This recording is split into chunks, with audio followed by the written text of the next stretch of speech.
This is Rating Descending, where we watch IMDb's worst 250 movies so you do not have to. I'm Michelle St. Clair. I'm Abigail Ward. Let's get ready to rumble. And this week we watched Ballistic, Ecks vs. Sever. Tasked with destroying each other, an FBI agent and a rogue DIA agent soon discover that a much bigger enemy is at work. Let's watch.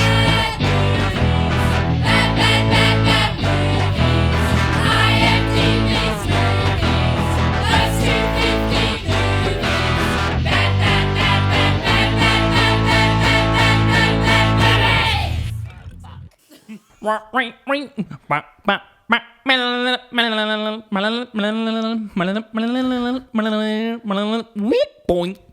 think every year I go, this year will be the better year, and then I'm wrong. It's often worse. So this year I'm just going to call it. This is the Curb Your Enthusiasm ending year where it just goes like, all right, well. Michelle, it's January 4th, and you're calling it now? No, that's right. Instead of going in hopeful that it'll be better, I'm just going to set my expectations low. So your expectations are rock bottom for the rest of the year. For the next 12 months, low expectations all the time. Low expectations, yeah. That sounds like depression.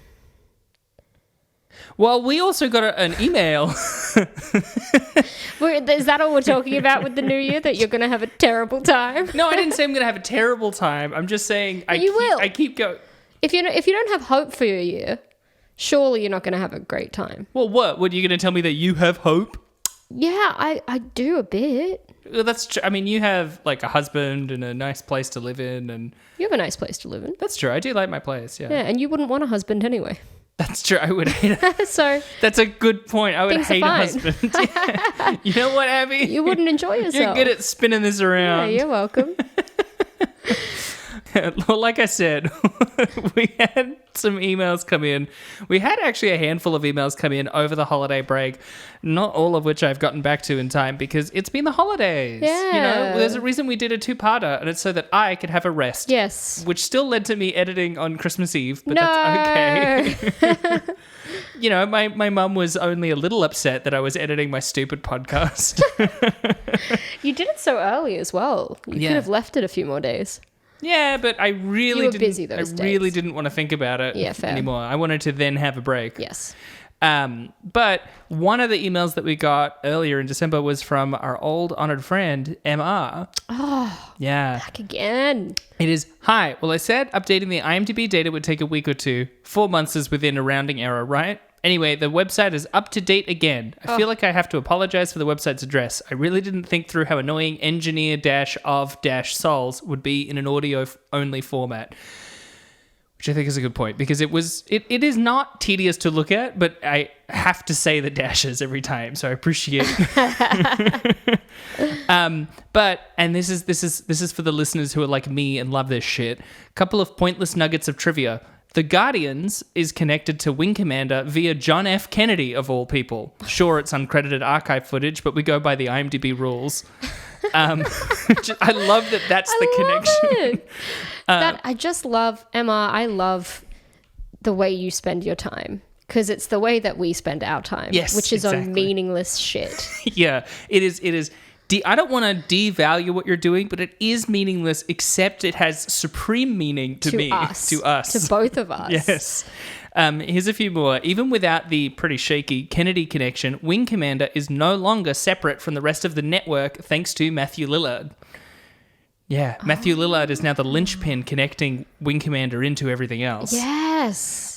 Plan 9 from Outer Space has joined the exclusive club of movies that do not share people with any other movie on the list, which makes sense. It's made decades before anything else. The first non-human actor to become an all-star, Finnegan the dog, appears in both Hannah Montana the movie and Beverly Hills Chihuahua. Why does MR do way better research than we do? Well, should this be their podcast? Should we relinquish? I think they know how to program and access this data in a way that we do so manually. Yeah, we do. We fucking peruse a page manically 10 minutes before we're about to record. I just cross-reference Wikipedia cast list and click on everyone and then just see if any names ping. Yeah, exactly. Mine is all down to memory where I'm like, I I'm pretty sure we saw him in the last 4 years. And often when a cast list is too long, I'm like, I'm not looking at everyone. Yeah. That's way too many people. Yeah. That's craziness. Also, the all-star list is ballooning like crazy, which it is. Andrew Airley and Sylvester Stallone are still in the lead with 5 movies each. 16 people appear in 4 movies now, with 55 in 3 and 432 appearing twice. Yeah. What? Which means... That's mental. That's more than the amount of movies in the list. Yes. Which means, like, statistically on average... There's more than, what, 2 people per movie? Yeah, if you appear in one, you almost definitely appear in another. Yeah. And multiple people from each movie statistically appear in more than one on the list. That's insane. Yeah. I'm so glad Sly is still, kicking in at number Hell one, yeah. though. Like, Andrew Airley, I'm happy is there, but also at least one of those is, like, sort of like a background or, like, uncredited role. Yeah. Sly is there for starring in movies. Exactly. He's the actual draw card. Like, he's the thing that actually gets people to watch the film. Yeah, it's like a tie on a technicality. Yeah. Sly is the crowned all-star worst starring guy of all time. First billed 5 times. He's also like not a bad actor, you know. He can be good. Remember him in Spy Kids 3? He was great in that. He was having fun. He's great in Rocky. Yeah. Yeah, but you haven't seen Rocky 4. That's true. Even though the recent disagreement about Extreme movie resulted in the largest absolute difference between ratings, 5.1 versus 0.5. That's whose rating was whose? You did 5.1. I was baffled. You liked it. You said it was kind of funny. Fuck. I felt like I was going fucking insane. No, that one's on me. Yes. 'Twas me going insane. No one's disagreeing with you. Cat in the Hat is still the most anomalous data point as it's further from best to best fit line. But although this email was written before we'd released our Room episodes, and so now I think us double tenning the Room. Double tenning might be. We're double tenning the Room. Yeah. Spit roast in the Room, baby. Oh my god! For 6 minutes. Double teaming the split into 2 scenes that are 3 minutes each. Yeah. And then I walk out with my ass hanging out, and I need it to be in the film because it's the only way people will buy tickets to see the film. What are you referencing a specific thing? Yeah. Tommy Wiseau saying that he needed to get naked to get people to... Yes. He was like, my body will make this film sell. Yes, that's right. Yeah. That's me. That's you. You're Wiseau. Also, the perfect 10 given to Cat in the Hat gave Abigail a new best run of 5 films. Guardians 3.2, Prom Night 3.7, You Got Served 5.5, and The Cat in the Hat 10, and Book of Shadows Blair Witch 2 5.1, averaging 5.5 across those. What the fuck? I've been rating these movies pretty good for the back half of last year. It is shocking how as these films get lower towards the absolute worst score, my scores are getting higher. It doesn't make sense. And here at the end, I also realized I completely forgot to tell you what a treat it was to hear you enjoy the activity page. Thank you for that. As a chronic nitpicker, I have to grumble that Sousa's version of Film Fusion did not combine the movie titles. Not unexpected, as I essentially exhausted all the possibilities. You have to wait until episode 50 for more proper film fusions. And Emma, don't worry. You can imagine I gave a stern talking to Gaiden because I did note that they weren't really film fusions. He just put the titles next to each other. It wasn't really the true spirit of the game, and we did scold him heartily afterwards. No, I lashed him. Yeah. Physically. I got a cat of nine tails, got him up against a wall, went to town. I had to cut out of the Room episode every time he whimpered because you looked at him. I had to cut out some of his entrails. Oh my God. He needs those. Yeah, well, he doesn't need all of them. That's true. That's basically like getting like 2/3 of your bowel removed for free.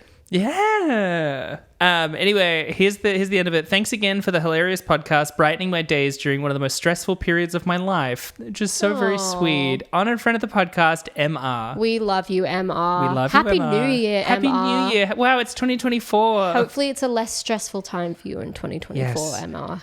Hopefully by the time this episode releases, I will have been able to get to the other people who emailed through and potentially we'll have more to read out next time. But hey, just speaking of things that make me feel absolutely ballistic, this week we watched Ballistic, Ecks versus Sever. Yes, we did.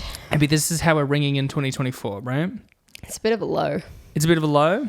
Well, here's my first impression. Yeah. Well, I want to hear your first take. First take, I was really excited for it before I watched it because it looked silly as hell. I was almost hoping for something Ultraviolet-esque.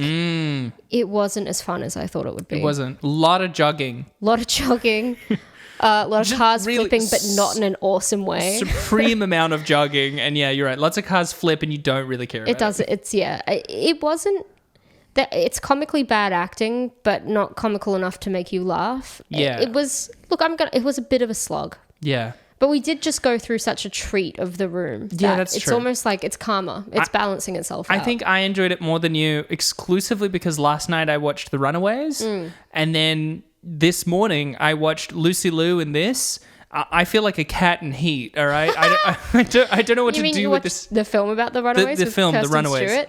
With, Kirsten Stewart and Dakota Fanning. Dude, when that film came out in 2010, because I was like a huge Runaways fan, in 2009, me and my bestie made a club called PMS, which was Punk Movement Society. Yeah, I remember this. And the Runaways was like our favorite band, and I got really into it, and I bought myself a leather jacket, and I would like run around to The Wild One by Susie Q. Then when the film came out, I think I saw it 3 or 4 times in cinema because I was so enamored and obsessed, and I loved the lesbian, subtones. We've had conversations where sometimes you mention that you don't always feel queer enough. Yeah. The thing you just told me, don't worry about it, man. Yeah. Don't worry about it. Yeah. So that film has a special place in my heart too, as do just the Runaways in general. So I get you. I never got around to it and that, it never came up in all the years that I've known you. Well, it's come up before, but we've never watched it. And I really genuinely don't know what to do with myself. Yeah. Because the movie's Michael pretty Shannon steamy. as Kim Fowley was so good. Yes. As essentially the arch villain of the movie. He is. He was a horrible guy. The villain of the Runaways. Yeah, he really is. He's a horrible fucking guy. It's crazy because he brought them together, but at the same time I find almost exclusively the reason that they aren't a bigger band. Yeah. Because he's just absolutely fucked. Well, that and the fact that Lita Ford kind of sucks. Hey, okay. She does suck. She's a terrible person, but as if her quote about realizing that the rest of them were gay and being like, "Whoa, freak me out." She's conservative as fuck. However, I would say objectively, potentially the hottest at the time because I had such a crush on her when I was like 14. And I knew crush on the straight one? What's wrong with you? Well, of course I did. And then she had this long, beautiful, sleek, glossy hair, and she played electric guitar so well. I used to rewatch Neon Angels on the Road to Ruin, that song, the live performance of it, again and again, because she's like... She is incredible at guitar. She's a really good guitarist, and she always did that thing where she and Joan Jett would lean back towards each other and play at the same time. She was so hot in my eyes. And then I watched her solo stuff because I was like, what'd she do later? And she has this song called Kiss Me Deadly. Yeah. Come on, pretty baby.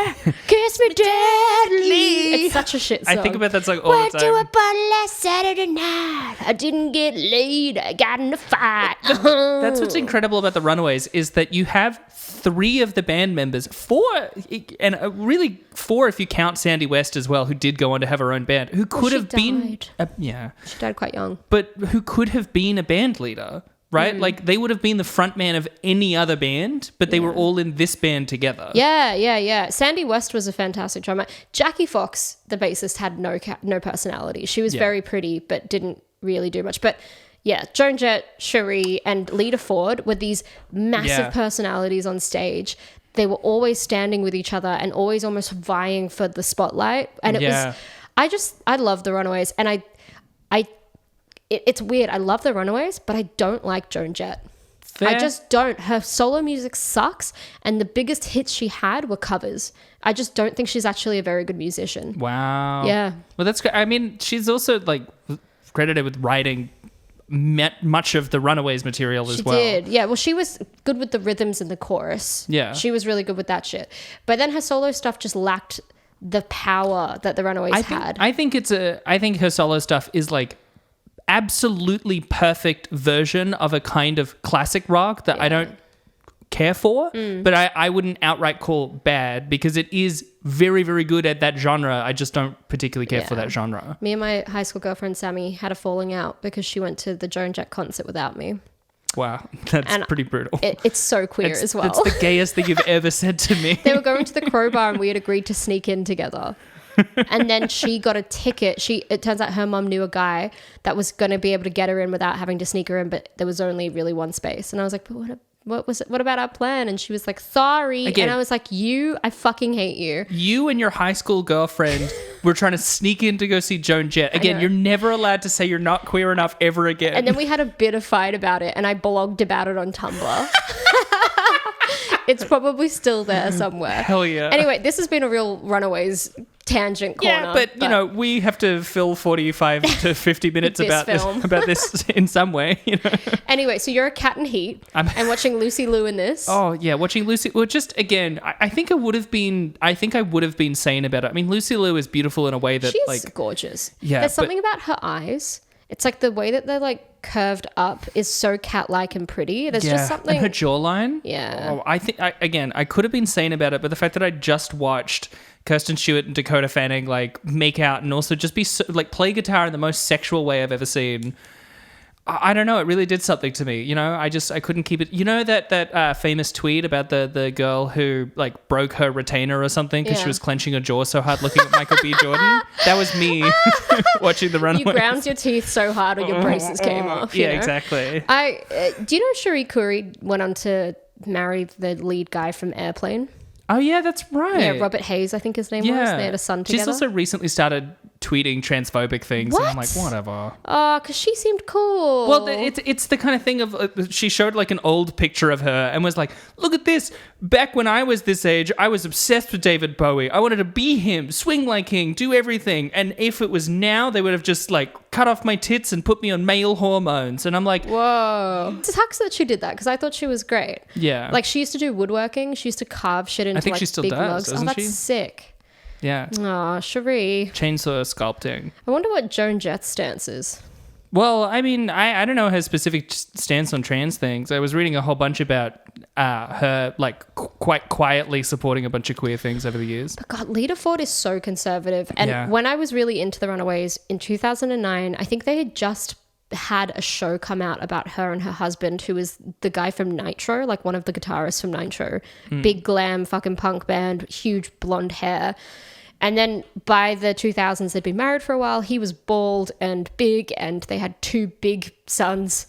They were the All-American Family, and they got commissioned to have their own reality show called the All-American Family. And it's them like hunting. And then it got cancelled because they were like, they're actually not that interesting. They're really not. But she is so conservative. She really is. Anyway, let's talk about this. Let's just get into the key details.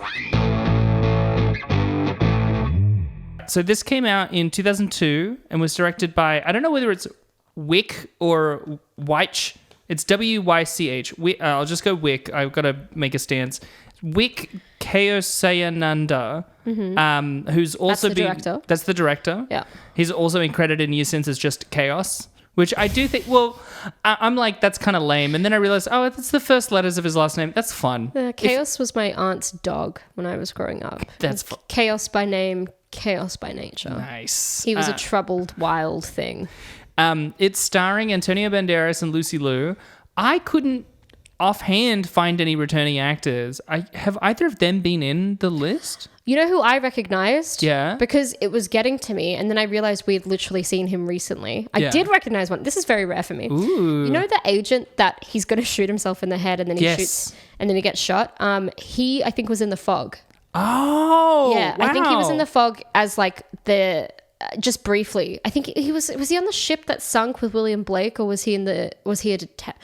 I can't remember, but he was in The Fog. I mean, I believe you. I don't have the time right now to go and check, but that's very, very fucking cool. Yeah. I could have sworn that Terry Chen was in something, but that's just because Terry Chen, who plays like X's, I don't know, friend, co-agent guy, because he's in Almost Famous as like the editor of Rolling Stone. Yeah. And I always recognize him in every bit part I see. And I'm always like, who is that? Why do I recognize him? And then he speaks and I'm like, oh, it's the guy from Almost Famous. Yeah. Because I love his voice. Yeah, he's in like 2 episodes of Battlestar Galactica as Chuckles. Chuckles! He's Chuckles. I remember Chuckles. Yeah, he's Chuckles. Oh, Chuckles. I know. Because Chuckles Yeah. Spoilers for Battlestar Galactica, but Chuckles dies pretty quickly after No he's Chuckles introduced. with Chuckles, Yeah. just tears. No, just tears.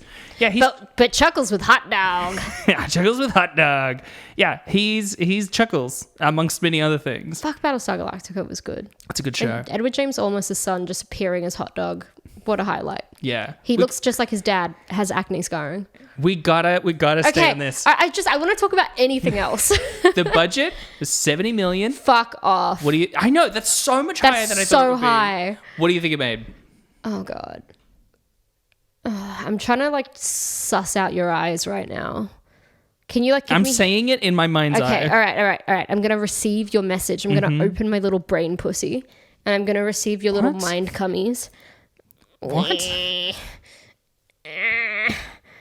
30 million. Close. 20. Fuck. So lower, but you were close. Oh, thank you. Thank you. All right. I still really was- I fucked was your thinking- mind, pussy. Yeah, I feel fucking bread right now, okay? What? Bread with your fucking mind cummies. Oh, yeah. My mind pussy has been impregnated Oh, yeah. with your cummies. Oh, I got you pregnant.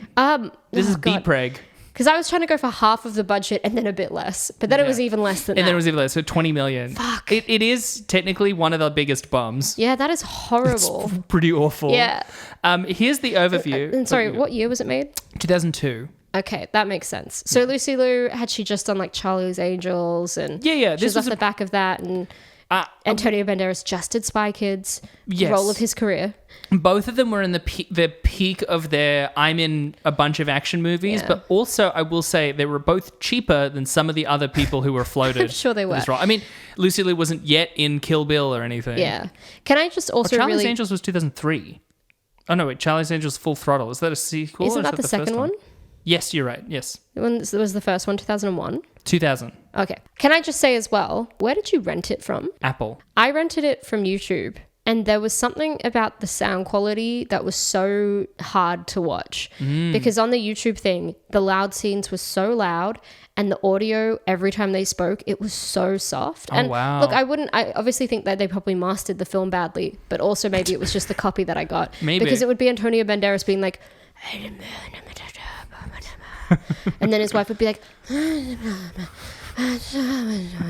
and then bang, bang, bang, bang, bang, bang, bang, bang, bang, bang, and then I was trying to keep it down for Claude, and then they'd be like, and I would like, I missed so much shit, and I had to keep going back, keep re-listening. I mean, I put it on with subtitles I partly couldn't for get this subtitles. reason. Oh, that's it wasn't why. on the... If I had subtitles, I would have been fine. See, I I'd rented already it on spent Apple the TV. and it was $5 fine. renting it, and I was like, Yeah. I'm not going to rent it again in a different place. Yeah, you're not going to spend $10 on Ballistic, Ecks versus Sever. Actually kicking myself. I spent $5 on it, to be honest. I know. Hey, we don't do it often. Here's the full overview to help clarify some of those things. Now, of course, the movie doesn't really make sense, but anyway. Yeah.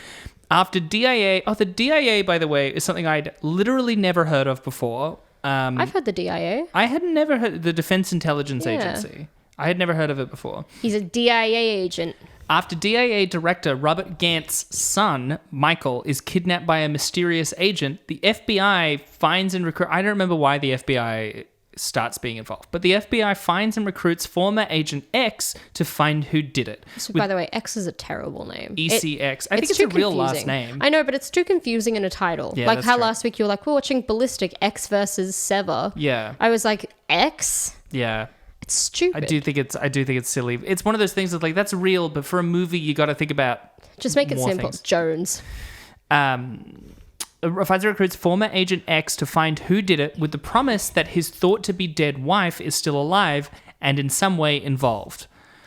They discover the kidnapper is former DIA agent Sever, an orphan Chinese girl trained by the DIA to kill with no fear, conscience, or morality. Whoa. Yeah. She had morality the whole time, though. I know, but that's what they say about Okay. her at the beginning, because she's one-child policy. Sometimes they just throw away Chinese girls, which is a real thing. There's actually a huge gender Yeah, disparity there in China is. because of that. And this People still want sons. this purported that they just, I guess, kidnap the children that were getting thrown away to turn into secret agents. Awful thing to do. Really awful. Additionally, they learn that... God, there really is so much setup. Additionally, they learn that Gant has stolen an experimental weapon named Softkill, a nanorobot that can cause heart attacks at will. Heart attacks. Yes, that's what it was. I didn't know it was heart attack. I thought it was just a tube that would be like, and then kill them. If you can get the nanorobot in them, then they can detonate it whenever. That makes so much sense because I'm sure they explained what it did when they were doing. I had missed the nanorobot at first, and they were just like, "He has a thing that can make him kill anyone whenever," and I'm like, "That's fucking insane." Having a product that gives people heart attacks though is a bit lackluster as a plot element. I think because in the final scene. Jumping ahead, but when the villain kills them. Yeah, but in the final scene when it kills him and gives him a heart attack, it's like this thing going doink at his heart, and he's like, "Ah!" It's very funny that the nanorobot was like another needle. I know. It's like an internal needle straight into the heart. Yeah. Terrible technology. Terrible. They track down Sever. I have a piece of production history about that. But They track down Sever to a shopping plaza, but find Gant's forces caught her first, but she escapes after wiping out much of Gant's men. Ecks is arrested under false pretense by Gant's men who realize he will be a problem, but Sever breaks him out of the prison convoy, handing him evidence of his wife's whereabouts before escaping. Also, around this time, Sever... Well, it's revealed to the audience, and then Ecks realizes it later, but it doesn't really matter when he realizes it, that her family was killed by Gant. Yeah, she had a baby. She had a baby, and that was, I guess, forbidden. And so Gant killed her family, exploded her home, but also he said that the baby wasn't supposed to be there, which doesn't explain why he exploded the house there. I don't know, man.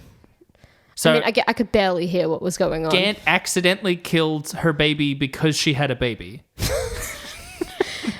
What? I don't see the issue you've got with this. Sorry. No, you're right. When you say it like that, it makes total sense. Yeah, my bad. Ecks meets with his wife. By the way, Gant is on one. All of his plots are insane. They're sort of like spy vs. spy. Yeah.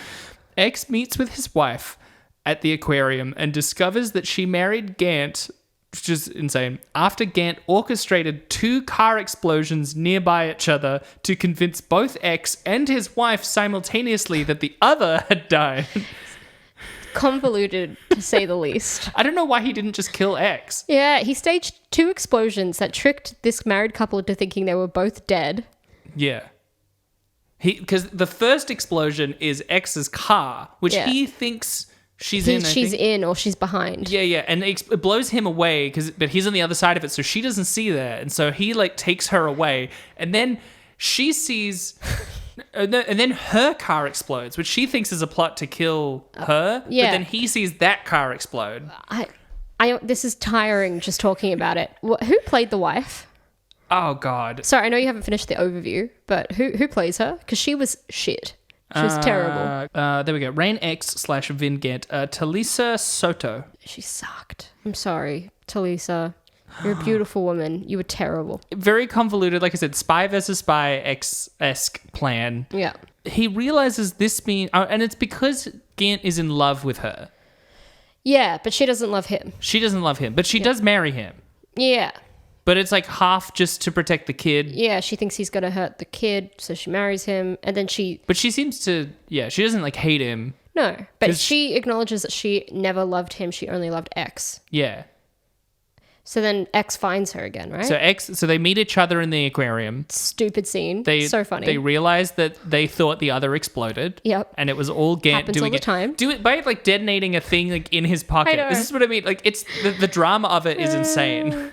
In that there isn't very much. Well, just kill Ecks. Yeah.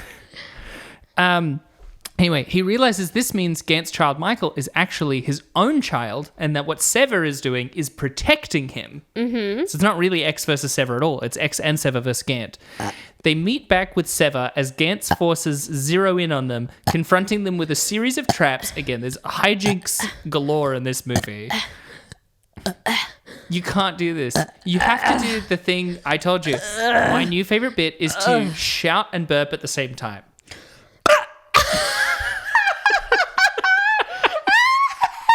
Do it again.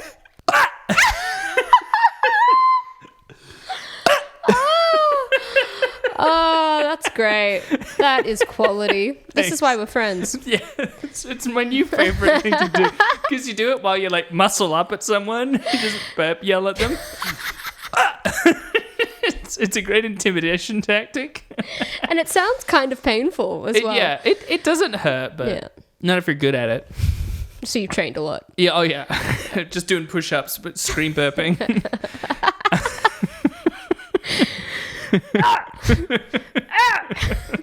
She's just doing sit-ups again.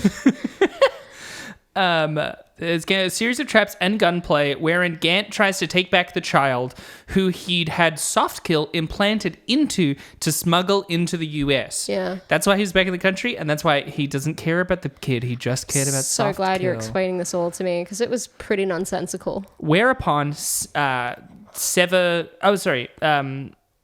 However, Ecks and his wife escape after Gant realizes that soft kill is no longer inside the child, whereupon Sever kills him with a soft kill loaded bullet. Which is her pressing a button and him going, "Ah!" Well, it is her shooting him and him doing, I think, the funniest I've gotten shot, and he just goes... "Ugh." Yeah, he made no attempt really to manage to shoot her first He just either. gets shot in the arm and he's like, "Ugh." Oh, that all you got? Yeah, and then she's like, no, this is. Ecks and Sever meet one last time where Ecks thanks her for saving his family. This film was so... Again, I was a bit disappointed by how fucking boring it kind of was. But I will say, what it did deliver was a lot of really stupid, tropey quips, and Yes. I'm all about it. My favorite, because it's... my whole thing with the quips in this movie is you have to think about what you're actually saying when you're doing a quip. The key behind a quip is not that it's like a catchy one-liner. It has to also mean something, right? Because there's the line, "Where do you get all this ordnance? Some women buy shoes. So you bought it." Like, I know the bit is like, "Some women buy shoes, I buy guns." But he asked, "Where did you get it?" And the answer is, "I bought it." Yeah. That's nothing. That's not a quip. Very pick-me of her as well. Yeah. Some people buy shoes, I buy guns. Yeah, it should have been, "Whoa, this is a lot of guns." Yeah. Some women buy shoes. That's a quip now. Yeah. But, well, she was asked where she got it, and she just said the store. One of my favorite quips by her, because Sever really delivered all of these terrible quips. It wasn't Lucy Liu's best performance, but she was so pretty. Yeah. So it's fine. I couldn't notice how good or bad her performance was. Fully, just like startled by her pretty eyelashes. Every time You're she's like, on "Never mind." screen, me going, oh my God. Scream burping every time she comes on camera. my fucking, the wire I've still got in my mouth bursting out of my teeth.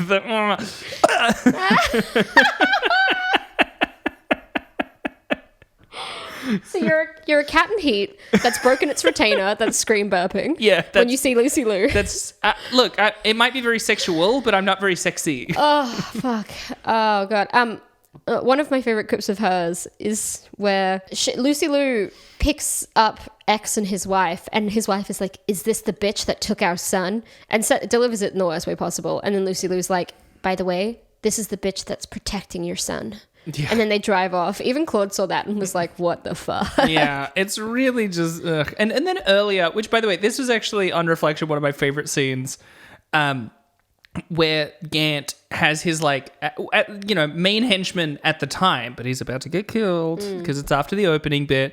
He's like, "In more noble times, when a knight failed his king, he fell on his sword."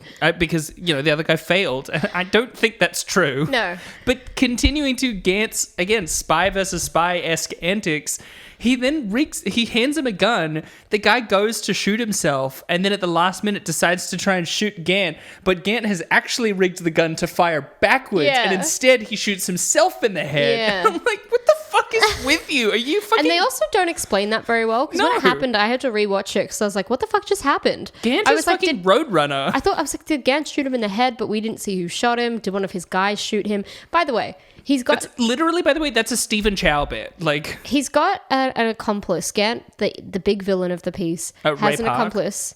Sorry? Ray Park plays the... Yeah, he plays Ross, I think his name is in this. And Ross is Cockney. Is the actor actually English? Because it was a really poor accent, and I couldn't tell. He's Scottish. Yeah, that makes sense, because the English accent was terrible. It was like... Oh, of course. That's why I know Ray Park. He physically portrays Darth Maul. Yeah, right. Well, his Cockney accent was fucking terrible. There was a bit where I've said fucking terrible like 3 times this film. Clearly didn't enjoy myself that much. No. But he does this terrible accent where he's like, "That's an unacceptable amount of exposure." Like, it's a really, really badly done accent. Yeah. It to the point that it distracts you from the action that's happening around him, because he's like, "We've got to get out." It's too much. It is really quite distracting. It's really awkward and weird. Oh my God. Can I tell you my favorite scene of the entire film though? Please do. I thought it was a highlight to the point that I watched it again as soon as it was done. There's a bit where after Ecks is told that his wife is in fact alive and that he gets to meet her and see her again if he does this one job. He's walking away from the bar. There's like, it's a rainy night. There's condensation coming out of his mouth that fully looks so thick like smoke. And he's walking through the rain slowly as music is playing.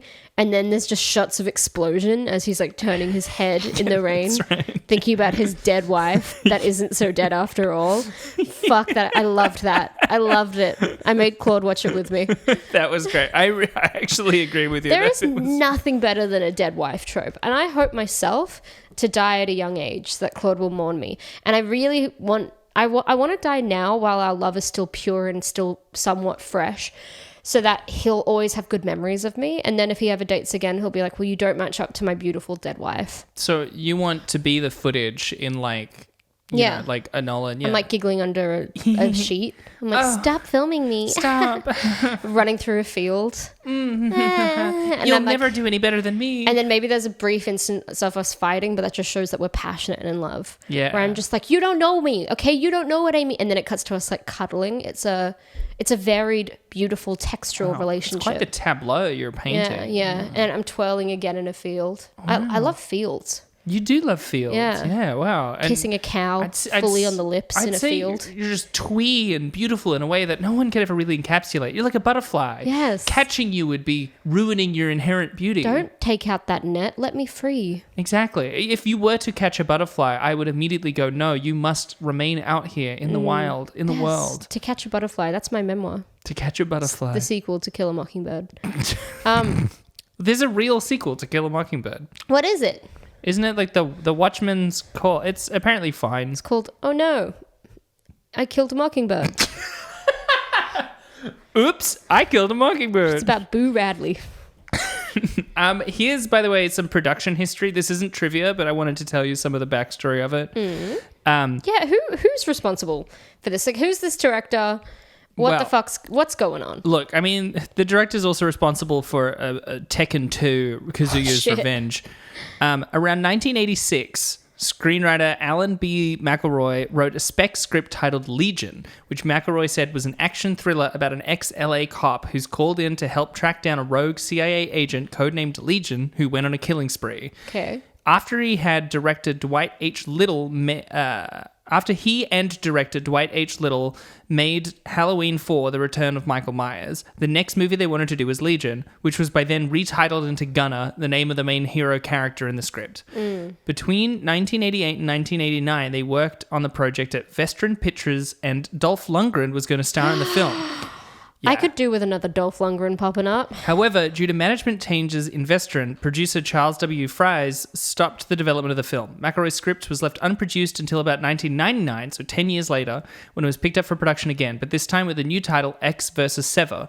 Originally, the film was intended to star Wesley Snipes and Jet Li, which, holy shit. Fucking hell. Yeah, and then after them, Sylvester Stallone and Vin Diesel were going to star.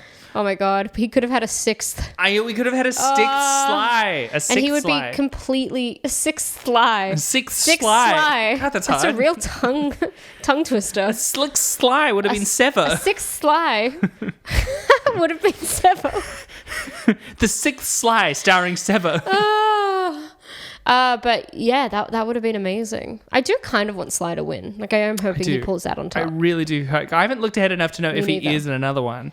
After the director and cast were finally chosen. Looking at the list fills me with too much dread. Yeah. So I would never look ahead. I know some of the spot ones here and there, and just so that I have something to look forward to and not looking at the gulfs in between. We take it week by week, because if you look at the whole list together, you'll go mad. Like, I feel cursed knowing that we have to do Police Academy 7. Fuck. Because when I got the Police Academy movies, I was like, I have to get all 7. I can't just get up to 6. I can't believe you watched all of the Police Academy movies. In 2 days. During the George Floyd riots. Which, like I said, was not the time I wanted to be watching, look at how bad these cops are at their jobs. Isn't that funny? I'm like, it's not funny. It's horrifying. Anyway, back onto this funny, goofy podcast.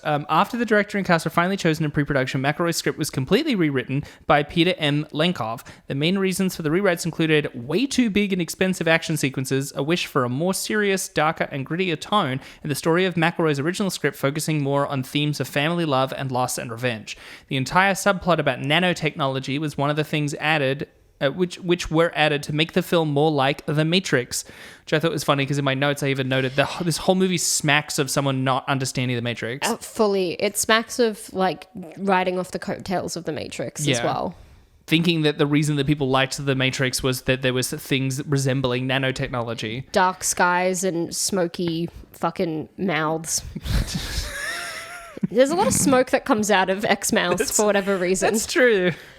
Sever was also changed from a male to a female character. Despite rewriting the entire script, Lenkov was not credited in the final film, and McElroy ended up getting only writing credit despite very little similarities between his original script and Lenkov's rewrite.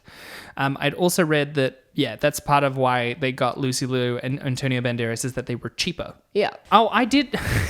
I forgot that in my notes because, again, I was a cat in heat. I said, God, Lucy Liu is a full 9 mother quake on the Rick cunt scale. She's mother cunt Reza because all she does is give. Mother cunt Reza.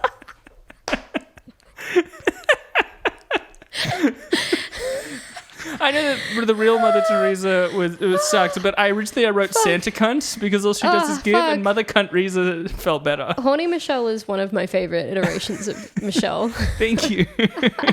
It mostly comes from changing my form of estrogen to finally having appropriate hormone levels. Fuck. Whereas I'm on antidepressants, so it's gone. I'm spayed at this point. I've spayed myself. And I've been neutered. Oh my God. But it's either crying every single day multiple times or not having a sex drive. Yeah, okay, that's fair. Yeah. I think you're making the choice that's right for you. God, I miss being horny though. Do you want to hear some trivia? Yes. IMDb trivia. We both Too much information. have a weird... Too much information. Cut it. Cut it out. I don't want anyone to know that I'm the equivalent of a spayed cat. It's too late. You already said it. I can't cut it now. Fuck.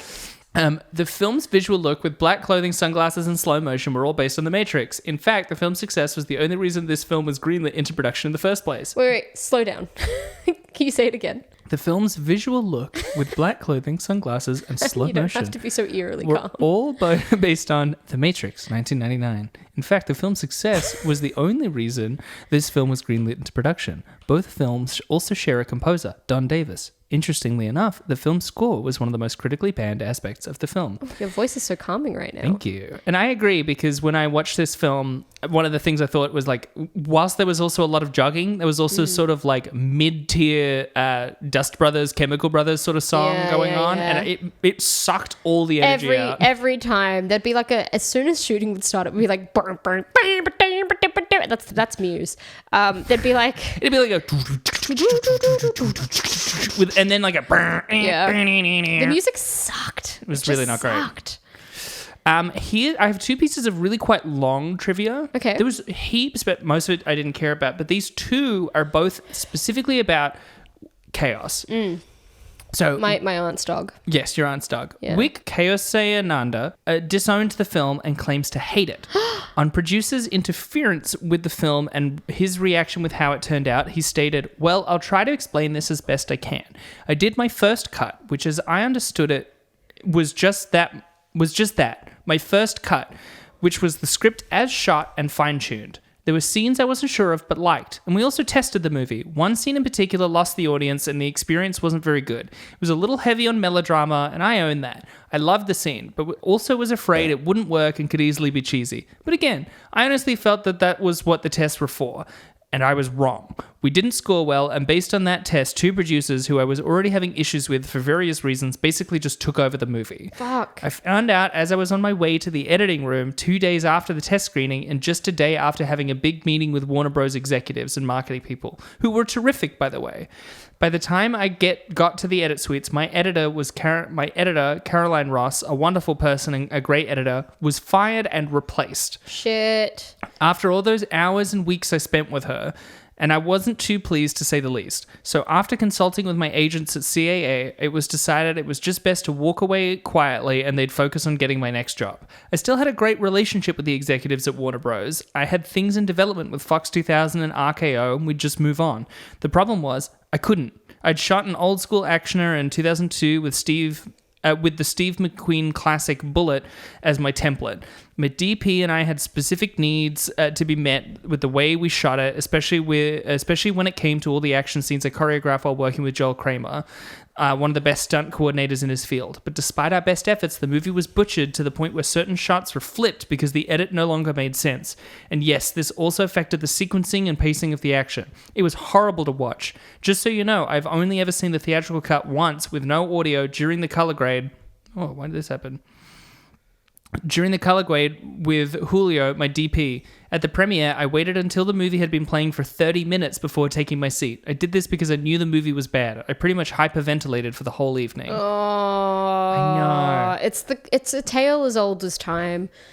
A well-meaning director thinks he's got his big break and then is completely destroyed by the producers. As old as time. It is as old as time. Back in the ancient, Caesar himself once it was the studio interfering. You would not believe how Lionsgate treated him. I feel like it's like this young bright-eyed director thinks they're having some big break, and then a couple of producers suddenly get cold feet on the film and want to interfere and change everything. They're like, we've got to make sure this makes money. And they get the project snatched away from them, and then they are fucking ridiculed for the rest of their lives. Here's another one. Okay. He also released a statement on changes made to the film saying, after casting, the real challenges started. We were going to shoot everything in Bangkok while we retouched the script to fit the location. Then the notes came in, and I won't get into the details, but there are only two things anyone needs to know about the changes that were made by request from the studio. One, in the original draft, Sever kidnaps Ecks' son, and the whole time the boy is basically kept in a kid-sized glass box just big enough for him to sit in, placed on top of a kilo of C4. What that the was fuck? changed. Well, yeah, he's still in a cage, but he's fine in the cage. Two, there was no other motivation for the characters. It was all about family. Gant kills Ecks and takes his wife, Vin, and their son, with both believing each other to be dead. Meanwhile, Sever wants revenge for the death of her family at the hands of Gant and his men. So believing it was Gant's son, she kidnaps him and Ecks springs into action. It was all about love and family and nothing else. The nanotechnology included in the final draft had nothing to do with what I wanted for the story. Granted, we had a fantastic writer. I like that this guy is constantly, every time this person was brought on, he's editor, like, they were good, writer, they were great. Yeah. Franchise Pictures brought Peter M. Lenkov to rewrite Alan B. McElroy's script, which I'd mentioned, and he did a great job with the instructions he was given. Yes, there were changes made that watered it down to my chagrin, but it was as satisfactory as it needed to be at the time, and everyone was on board.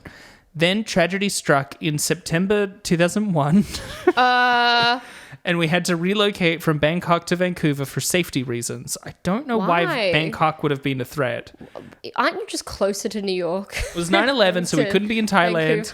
And so we went to Canada. We went to Canada. What the fuck? Those moving expenses ended up in cutting more action scenes out. I was going to ask, was it shot in Vancouver? Yes. It looked like Vancouver. They make it set in Vancouver, which there's part of me that was like, I appreciate not trying to hide that it's clearly Vancouver. Yeah. This was the peak era for Vancouver, was where they shot everything. I probably went to Five Guys at Vancouver. Yeah. I feel like every time I'd walk around, people would be like, you're Australian? That's awesome. Yeah, they loved it. Yeah, they fucking loved that we're Australian. And you know what? We had a great burger. Five Guys slapped. It Five did. Guys was you know, so there's a Five Guys good. in Melbourne. There is? In South Bank. Ooh, Right baby. across the Yarra. And it's still, the fries are so good. Yeah. The fries are, there's so many, and they do this thing where they make the fries. It's called Five Guys with fries, right? I get where they emphasize, we make it, but we have chips. Yeah. And then like in the bag, what they do is that they notably like they have a cup for the fries, but then they just put in so many more on top. So your bag's just full of fries. And I think it's because they know it's nice to pick it out of the bag. It is. Yeah. They're so well seasoned and the burgers are so juicy. And anyway. Yeah. So these movie expenses ended up in cutting more action scenes out. This is part of why it's so expensive without feeling expensive. But thankfully, a terrific crew made things feel much easier. Again, just shouting out the crew. After reading those, I'm like, I kind of like this guy. Did he do anything else notable, this director? Like, why did he get to do this film? So before this, he had done, because he's Thai, and he had done a movie called Pho, which at the time was the highest budgeted film in the history of the Thai film industry. Wow. but it failed in the Thai box office. But I couldn't find that much more about it. But after this, it took him 10 years before he could make another movie. It's a lot of trauma to unpack from this experience. Yeah, and he has done like a bunch of Thai movies and stuff since 2012. But he seems like a nice enough guy who just makes movies that I don't really care about. It's kind of the Zack Snyder symptom. Yeah. You know? Do you want to hear some reviews? I'd love to hear some reviews. Reviews! So this movie... I'd love to hear your reviews. So this... Give them to me. Let me believe the reviews that you say today. You gotta- Give me reviews. You gotta cut that shit out. You have to stop, okay? You have to. You But can't. This is singing makes me so unprofessional. happy. It's where I feel most at peace. That's what I hate about it. Specifically. That's the attitude. Now you're like me now. Oh my god. No. We mutually crush one another's spirits. Yeah, that's why I would be doing a lot better if we weren't friends. Oh, fully. I'd be doing a lot better if we didn't do this podcast. Well, that's That a goes given. without saying. Yeah, we know that. Now, this movie has 0% on Rotten Tomatoes. Fuck. When was the last time we had a 0%er? I remember we had one with the Kirstie Allen film was a 0%er. Yes. Not Honey, I Shrunk the Kids. No, It's a not Honey, I Christmas Shrunk the one. Kids. I don't remember, but the important thing, this is 0% on Rotten Tomatoes with 119 reviews, making it the highest rated, highest reviewed that has 0%, meaning it counts as the lowest, shared with one missed call. The episode I did with Does that mean Gid, it's the on a lowest friend of the podcast, film Gid Souza. on Rotten Tomatoes? Yes, this is what The is bottom. considered the lowest rated film on Rotten Wasn't Tomatoes. that bad. It really wasn't. We're watching this was the not week that after bad. The Room. I know. It's insane. Think about this compared to, like, I don't know, fucking something like, God, actually there has been a lot of horrible films, but you know what I mean. This is too low. Think about is this too compared low. to Devil's Due. Yeah. Remember The Bye Bye Man? Yeah. This is better than The Bye Bye Man. Actually, I'll be honest, I don't really remember any of the horror films that we've watched in this list. Exactly. Yeah. You know? Anyway, it has 3.7 on IMDb, which is, yeah, what it is. But Roger Ebert... Oh, Roger Ebert. It's 2002 after he was just no longer with the Chicago Sun-Times. I have no idea when he left. Well, then I'll just say Roger Ebert of the Chicago Sun-Times. Roger. Said, Ballistic, Ecks vs. Sever is an ungainly mess, submerged in mayhem, occasionally surfacing for cliches, overloaded with special effects and explosions, light on continuity, sanity, and coherence. There is nothing wrong with the title Ballistic, Ecks vs. Sever that renaming it Ballistic would not have solved. Yes. Strange that they would choose such an ungainly title when in fact the movie is not about Ecks versus what I Sever, said. but about Ecks and Sever working together against a common enemy. They're stupid names to have in a title. Yes. They're bad names to put in a title. And as he says, they don't verse each other. At first they might. They think that they might. They think they might be opposed. But it's very soon clear that they're not opposed. Although Ecks, Sever, and the audience take a long time to figure that out. Yeah. Sorry. It's why I didn't go on about the title, as I was like, Roger Ebert kind of sums it up. Yeah. Immediately I'm like, why not just call it Ballistic? It feels like a compromise. It feels like it was once called Ecks versus Sever, and someone was like, it should be called Ballistic, and they were like, we'll call it both. Yeah. Having a surname that is so phonetic as to a letter is also very fucking confusing. I would have looked up the capital letter Ecks versus Sever. You know, it just doesn't, it's not a good name to choose. I will say at this point, because this kind of counts as reviews, but also trivia, there was a Game Boy Advance game called Ecks vs. Sever that was based on an fuck? early draft of it that apparently is incredible and was Really? marveled as a technological feat because it's a first-person Crazy. shooter on the Game Boy Advance. Fuck. I know. What year would this have been? Well, it came out in like early 2002. Right. Whereas then, like months later, they released a sequel, which was called Ballistic Ecks vs. Sever, that was actually based on the movie, and it was. Oh, that sucks. Yeah. No, I wouldn't have played either, to be fair. I was too busy with my Tamagotchis. Letting my Tamagotchis die and then creating another new one on my lunch break. Whereas I asked my mum for a Digimon, a Digivice, Yeah. except by that point, they didn't have the original Digivices from the original show, and instead had ones from, I think, the fourth show, which was, there was Digimon Adventure, and then there was Digimon Tamers, and there's Digimon, like, Beasts or Feral or something. And so I didn't understand. I was like, I don't know what I'm supposed to do with this. Oh, Michelle. I know. Here's an IMDb review. Let's heal that inner child. Yes. Get me a Digivice. Get her a Digivice. And let's get the CEO of Digimon in now to apologize. I think if anyone wants me to fall in love with them, they need to get me a Digivice. Yeah. And a photo of Lucy Liu. And a photo of Lucy Liu. Well, they could just make me come and then I wouldn't need the photo. A Joyous Dreamlike Affair with Life by Benjamin Weber. As I watched this sublime work, I became aware that this is unlike the others. Sorry. As I watched this sublime work, I became aware that this is unlike the others. Whereas many films will insist they are different, this film embraces what could make it the same to become different. What is this far reach? This embrace of what an action film is makes Ballistic highly entertaining and watchable. When added to the pot with unique cinematography and a perfectly subdued yet omnipresent soundtrack, you have a ballet of bullets that seems to slide past as if a dream and can truly help you to grasp the intricate threads of self-similarity running through the universe, such as those between a cauliflower and an explosion. An exceptional film. 10 out of 10. That reeked of like... Do you remember that joke on TikTok where there were like a bunch of girls pretending... There was this trend of women talking about how there are some girls that have boyfriends that do so little, the bare minimum, that when they do anything at all, they're like, oh my God, you will not believe what Jason did. So I got home after a long day and he did the dishes. Yeah. And I didn't even have to ask him to do the dishes. It felt like that, but with this, what he thought this film was doing for him.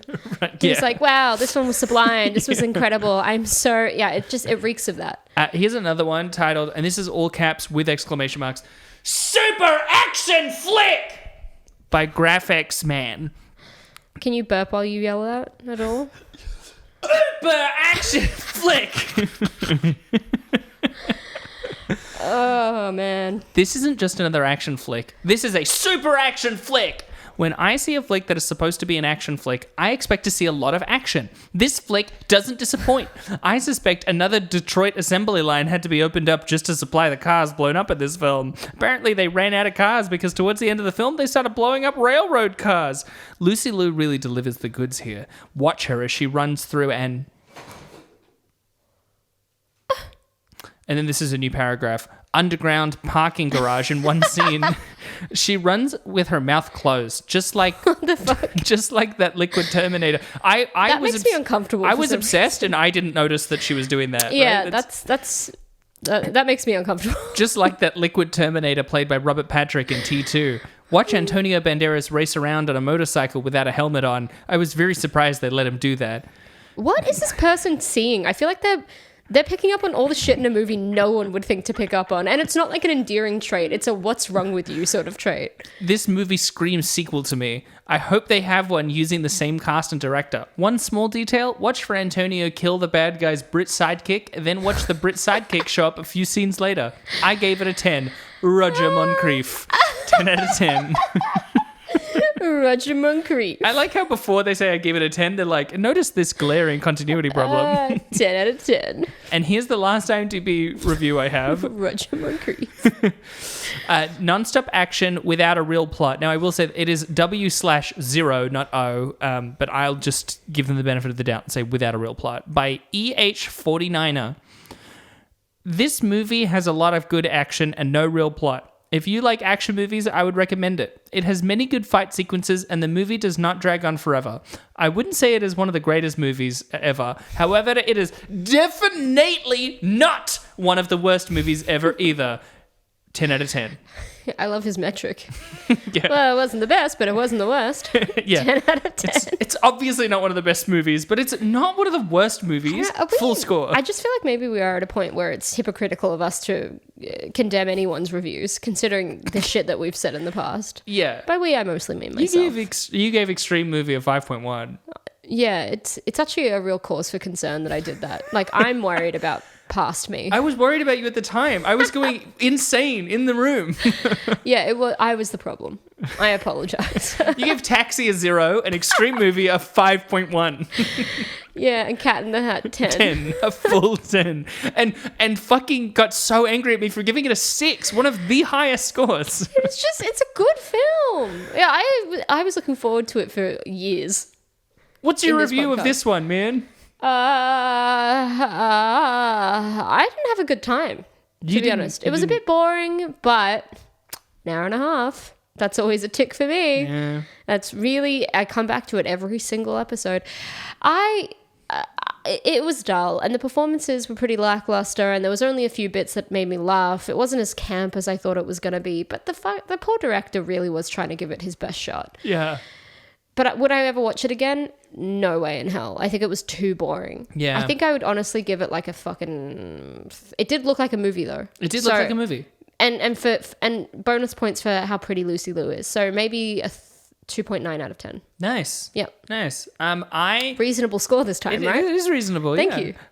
It's been a while. I kind of, I don't know. I didn't have as bad a time with you. I did find during the second act, I was like, oh, this is kind of more boring. But then it gets to the bit where we see the Gant's insane plan to blow up 2 cars to trick the other that the other is dead, which I think is a level of theatrics and melodrama that surely Chaos was in on the bit for, right? You know? And I think, I think the beginning and end, I just don't care. I just don't care. Yeah. Okay? You have no power over me. Oh, you don't care about my burp? Yeah. Oh, I thought you meant you didn't care about the film. No, you have no power over me. Well, that's kind of hurtful. You're trying to provoke a reaction? Oh, I just need to burp in this instance. Sometimes I just need to burp. It's not about you. It's about me and my comfort. All right. Okay. Is that okay? Let's just talk after, okay? I don't want to fight again on air. No, yeah, it's all right. God, I'm sick of you. This is bullshit. We're not going to You are make so it. self-obsessed. No, Abby, no. You are so no, entitled. Abby, no. And Abby, no. frankly, you pong. I pong. You pong. Like I smell? You pong. Come on. Abby waved her hand in front of her nose. Pongs, and I'm pinching my nose shut. This is part of a long-running bit. The listeners don't know that you regularly call me Mishmel because I smell. It is specifically Mishmel because you smell bad. Well, if you got married, I could call you Mrs. Schmelly, but... Yeah, if I got married, it's you a bit could call more me Mrs. respectable. Schmelly. Yeah, you don't have to rub in my face that I'm not married. I don't have a husband, Yeah. okay? Well, you don't want to get married. You just want a kid. I do just want a kid. Yeah. Yeah. Marriage, I want a kid. Yeah. And then she'll be little baby Schmel. Oh my goodness. Little Schmel. That brought you back around. No, we're still going to talk Schmel after this. Jr. And I'm gonna raise your child to think poorly of you. What? Yeah. Why are you raising Every my time- child? Well, why aren't I raising my child? inevitably, you're going to leave her with me for a day or two while you have to go and do something. And then I'll be like, your mother's a real bitch. I'm talking to the baby. I'm holding its head up to Lil Schmel. And I'm like, your mum is a bitch. And I'm going to teach you how to say that word as soon as you can speak. Thanks for the forewarning. Now you're never going to see my kid. Let's finish this episode. I'm going to raise so we my can kid to fight. hate you. Fuck. When she's 12, you're going to wake up and she's going to be standing over you, knife to your throat and saying, Trained an assassin. good luck getting out of this one. It's just Surprised my smell didn't wake you up. Are you wearing deodorant? Yes, I am. I had fun with the first and third act of this, all right? Yeah. So I'm actually going to give this a 4.3. What? Yeah. Okay. Who am I to judge? Yeah. That's what I've realized I don't today. know. I think the things we've reviewed, we much higher in the list, like the Bye Bye Man, Yogi Bear. Hey, Michelle. We don't need to justify anything on this podcast. Yeah, I'll leave it on the cliffhanger of Yogi Bear. You can find us on social media. Let's get off this so we can fight with each other. We have Twitter or Ecks at RateDescendPod. We have TikTok at RatingDescending. Or you could email us at RatingDescending@gmail.com. Why are you talking like there's a knife to your throat? Because it's your knife that you've put to my throat so we can fight later. Yeah, that's right. I'm like taking a photo of you with today's newspaper. Also, you can't find me on my personal account anymore, but we are on YouTube now at Rating Descending. If you just type it in, you'll find us on YouTube. Or you could find at least me on personal social media at Twitter and Instagram at Michelle.St. Fabulous. And please, fabulous. Please, fabulous. Fabulous. Fabulous. Oh, fabulous. You can find us. We've done that. Leave us a review, please. Please do it. Look at how let's try being more forceful. Just leave us a fucking review. This is the first time we're recording in 2024. Manic. I think we've lost it. Manic. I think we've lost it. Manic. I've got the For sure. summertime It's hot. madness. It's sweaty. Yeah. I don't like it. Yeah.